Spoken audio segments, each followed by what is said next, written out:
আর কোন প্রেক্ষাপটে জন্মগ্রহণ করেছিল? यदा यदा हि धर्मस्य ग्लानिर्भवति भारतम अभ्युत्थानमधर्मस्य तदात्मनं शीलन्महं परित्राणाय साधूनां विनाशाय च दुष्कृतां धर्म संस्थापनार्थाय सम्भवामि युगे युगे।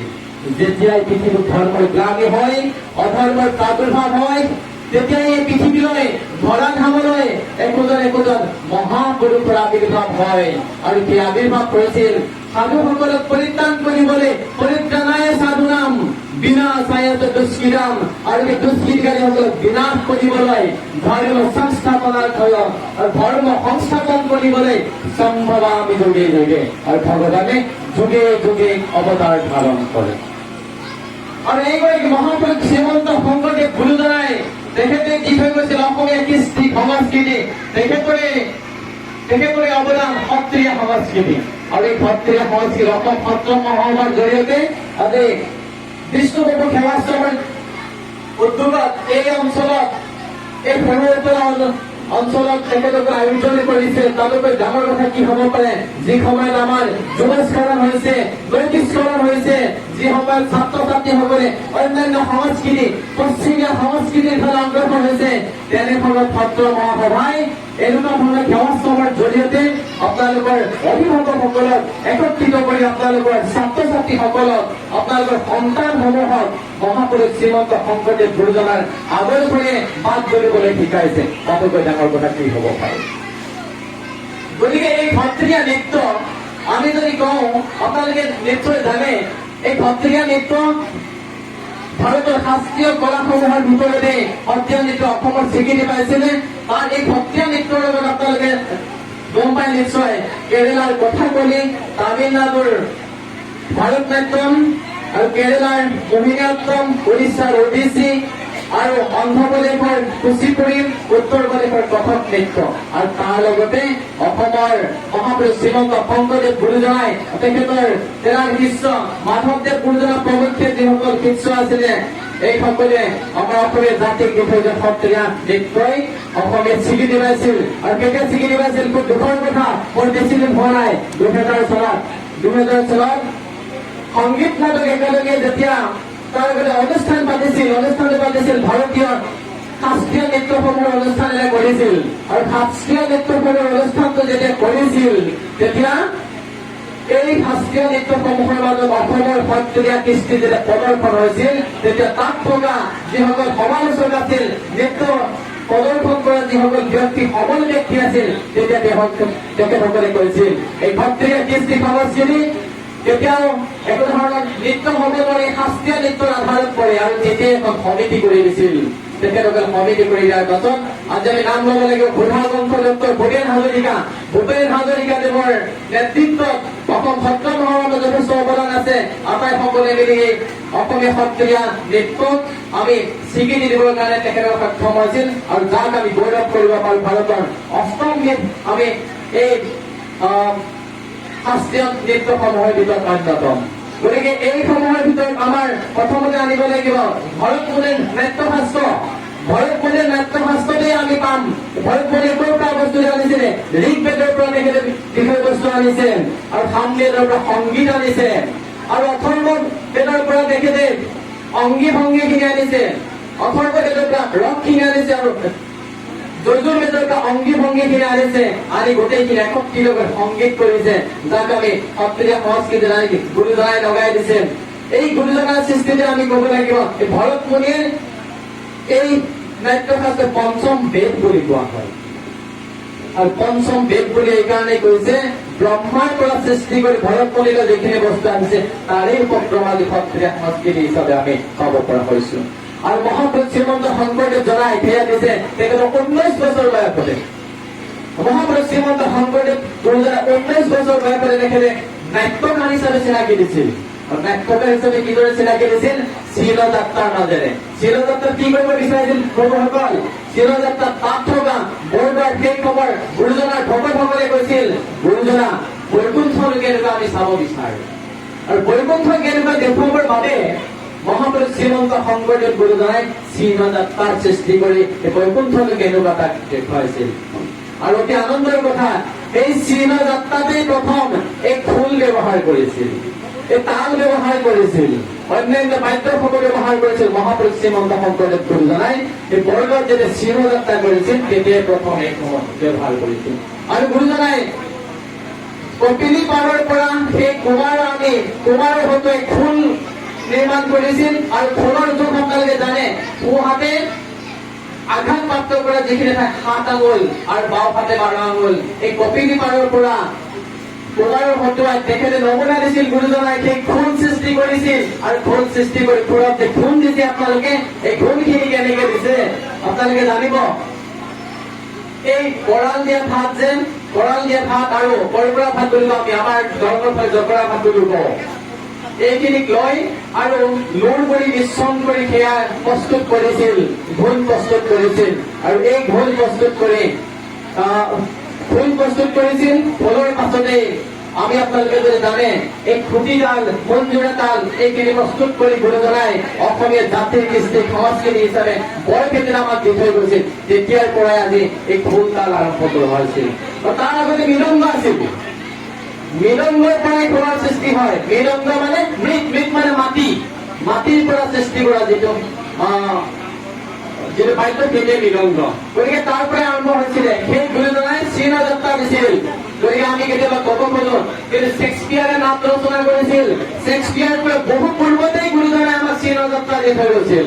কিন্তু আমাৰ জগত গুৰুজনাক জগত সভালৈ আমাৰ অসমীয়া জাতিক প্ৰতিষ্ঠা কৰি থৈ গৈছিল এইগৰাকী জগত গুৰু কৃষ্ণ শ্ৰীমন্ত শংকৰদেৱ গুৰুজনাই। কিন্তু যেতিয়া বিভিন্ন ধৰ্মৰ আবিৰ্ভাৱ হৈছিল তেতিয়া নিজকে প্ৰতিষ্ঠা কৰিবৰ কাৰণে যথেষ্ট কষ্ট কৰিব লগা হৈছিল। আৰু গুৰুজনাই কিছু এনেকুৱা অনন্য বস্তু দি থৈ গৈছিল, পৃথিৱীত ক'তোৱেই নাই। আপোনালোকে যদি মন কৰে, সিংহাসন আছে, এই সিংহাসন যদি আপোনালোকে 700 সিংহাসন পৃথিৱীত ক'তোৱেই নাই।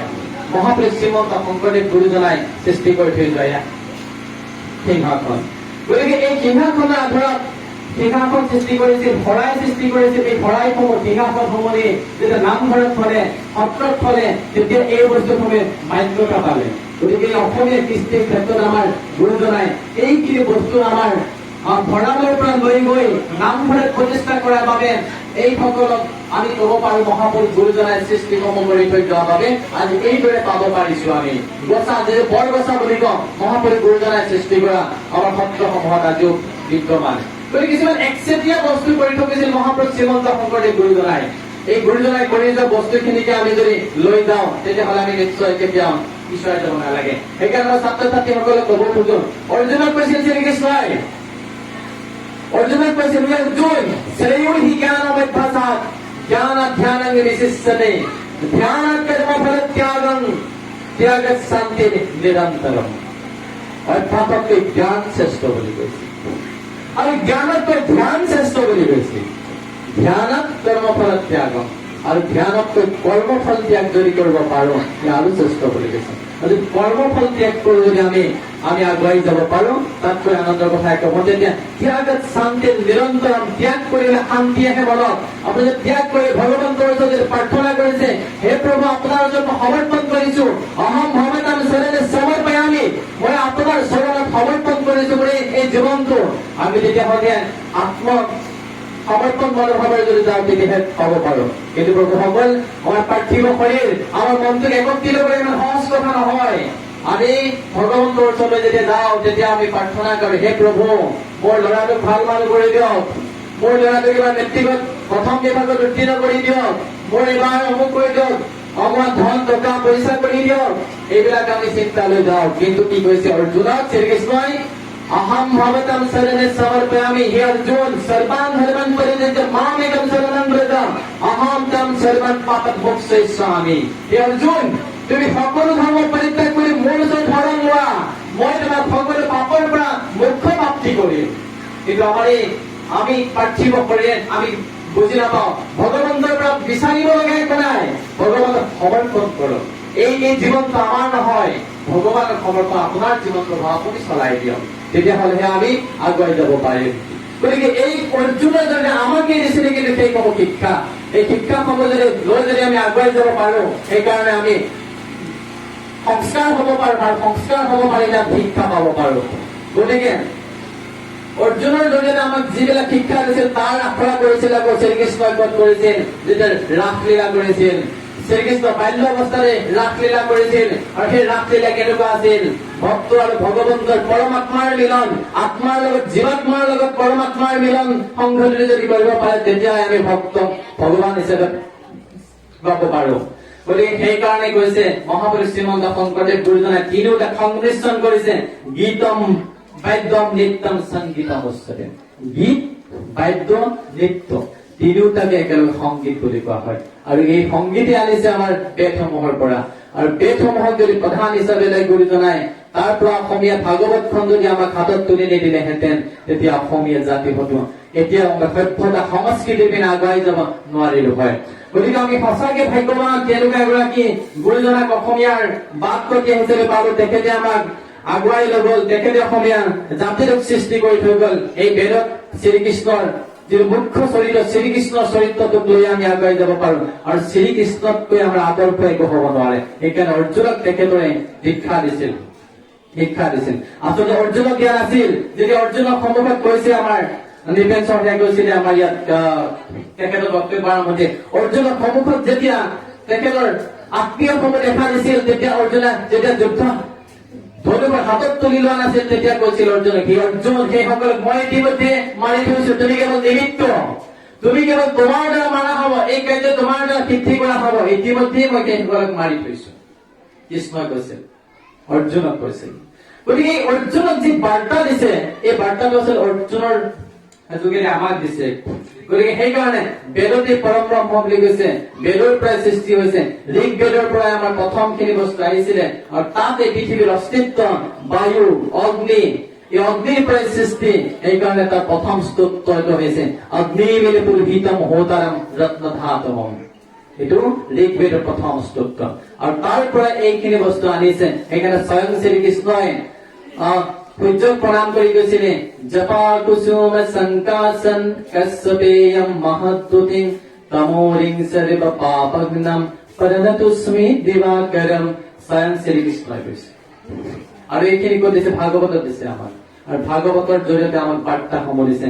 এই বাৰ্তাসমূহ লৈ যদি আমি আগুৱাই যাব পাৰো, তেতিয়াহলে আমাৰ যুৱ প্ৰজন্মক আমি আমাৰ দৰ্শনখন গঢ়াত আমি আগুৱাই লৈ যাব পাৰিম। আৰু সেইবাবে একেদৰে আমাৰ আজি মই খুবেই আনন্দিত, আপোনালোকৰ মাজত যিগৰাকী ব্যক্তি আপোনাক প্ৰশিক্ষণ দিছে, তেখেত দুলাল চন্দ্ৰ দত্ত। তেখেতে 80 বছৰ বয়সতো তেখেতৰ কি কৰ্মোদ্যম, তেখেতৰ গুৰুজনাৰ প্ৰতি থকা মৰম চেনেহ তেখেতে আপোনালোকৰ মাজত থাকি আপোনালোকৰ অভিভাৱকসকলক শিকাইছে, দেখাইছে। এইখিনি পৰম সৌভাগ্যৰ কথা। আৰু আমাৰ অভিভাৱকসকলক খুবেই আনন্দিত হোৱা আছে, তেখেতৰ দৰে এগৰাকী গুৰু গম্ভীৰ ব্যক্তিক এই বয়সত গুৰু হিচাপে পাই মই তেখেতৰ পৰা আৰু অধিক আশা কৰিম অসম সত্ৰ মহাসভাৰ যোগেদি। আমাৰ অভিভাৱকসকল কিছু সচেতন হোৱাৰ সময় আহিল। আপোনালোকে যে মন কৰি চাব, আজিকালি আমাৰ পৰা দেউতাবোৰ হেৰাই গল, দেউতাৰ জেগাত পাপা হল, আৰু মাবোৰ হেৰাই গল, মাৰ জেগাত মম্মী আহিছে, মম আহিছে। এই আধুনিকতা কিহৰ কাৰণে হৈছে? আমি নিজৰ গুৰুজনাক পাহৰি গৈছো। গুৰুজনাই যিটো আমি এইবিলাক পাহৰি যায়, সাধাৰণে নিধান সে পৰা ধৰ্ম ভয়াৱহ। আপুনি যদি নিজৰ ধৰ্ম শেষ হৈ গৈছে, তথাপি দুখ কৰিব লগা নাই। অৰ্জুনক কৈছে কৃষ্ণই, পৰা ধৰ্ম ভয়াৱহ আমি পশ্চিমীয়া আগতে গ্ৰহণ কৰো। এই আমাৰ সন্তানসকল শিক্ষা দিয়ক প্ৰভুসকল, নিজৰ সন্তানটোক কমচে কম দেউতা বুলিব শিকক। এবাৰতো দেউতা বুলিব শিকক, তাৰ পাছত যদি নবলে শিক্ষা দীক্ষা হয়, ডাঙৰ মানুহ হয় যদি নবলে, তেতিয়া কবলগীয়া নাই। আপোনালোকে শিকাওক। আমাৰ অভিভাৱকসকলে আমাৰ দায়িত্ব হোৱা আছিল। আমাৰ কাষৰ ঘৰত যদি কোনোবাই আৰ্মিত চাকৰি কৰিছে, কোনোবাই ডিফেন্সত চাকৰি কৰিছে, পাপা শব্দটো যেন তেওঁলোকে চাকৰি কৰা তেখেতসকলে যেন সাংবিধানিক হিচাপে লৈ আহিছে, তেনেকুৱা নহয়। পাপা বোলা মানুহ ভাৰতবৰ্ষৰ বিভিন্ন ঠাইত আছে, কিন্তু অসমত নাই। গতিকে অসমীয়া কৃষ্টিক ৰাখিব লাগিব। আমি অসমীয়া কৃষ্টি সংস্কৃতিক আমি যদি নাৰাখো, আমাৰ সন্তানক যদি আমি নিশিকাম, কোনে শিকাব? উত্তৰ পুৰুষক কোনে শিকাব? গতিকে এই আটাইখিনি মই আপোনালোকক ধন্যবাদ জ্ঞাপন কৰিব এইকাৰণে বিচাৰিছো। সস্তীয়া কৃষ্টি সংস্কৃতিখিনি পৰিহাৰ কৰি গুৰুজনাই দি থৈ যোৱা যিখিনি আপোনালোকে মাটি আখৰা ইয়াত কৰিছে, মাটি আখৰা আমাৰ হয়তো আপোনালোকে কৈছে উদ্বোধক মহোদয় 108 বিধ সৰ্বমুঠ মাটি আখৰা আছে আৰু 108 বিধৰ ভিতৰত 64 বিধ স্বীকৃতিপ্ৰাপ্ত আছে। আৰু মাটি আখৰাৰ জৰিয়তে কি দিছে, আমি যে যোগাসন কৰো, শৰীৰৰ প্ৰাণায়াম কৰো, সেই ব্যায়াম আমি গুৰুজনাই আমাক সত্ৰীয়া নৃত্যৰ জৰিয়তে শৰীৰ চৰ্চাও দি থৈ গৈছিলে মাটি আখৰাৰ জৰিয়তে। অৰ্থাৎ যিবিলাক ভংগীমা আপোনালোকে জানে, নাদু ভংগী, ঝুমুৰা নাচ, বেহাৰৰ নাচ, চালি নাচ, সূত্ৰধাৰী নাচ, গোসাই প্ৰৱেশৰ নাচ আদি প্ৰধান সত্ৰীয়া নাচ। আৰু এই সত্ৰীয়া নাচৰ আধাৰটো গৈ গৈ নন্দিকেশ্বৰ অভিনয় দৰ্পণত লিখা আছে, পাৰ্বতীয়ে উশাহ শিকাইছিল। বান ৰজাৰ জীয়ৰী উশাক পাৰ্বতীয়ে কি শিকাইছিল? লাস্য নৃত্য শিকাইছিল। আৰু সেই লাস্য নৃত্যৰ পৰা আজি আহি তাৰ পৰা সেই দেৱতাসকলৰ পৰা আহি আজি এই পৰিৱেশত উপনীত হব পাৰিছো। আমাৰ ছাত্ৰ ছাত্ৰীসকলে শিকিছে, এই গুৰুজনাই যোগাসন শিকাইছে, তাৰ জৰিয়তে ময়ূৰে পানী খোৱা শিকাইছে, তাতকৈ ডাঙৰ কথা কি হব পাৰে?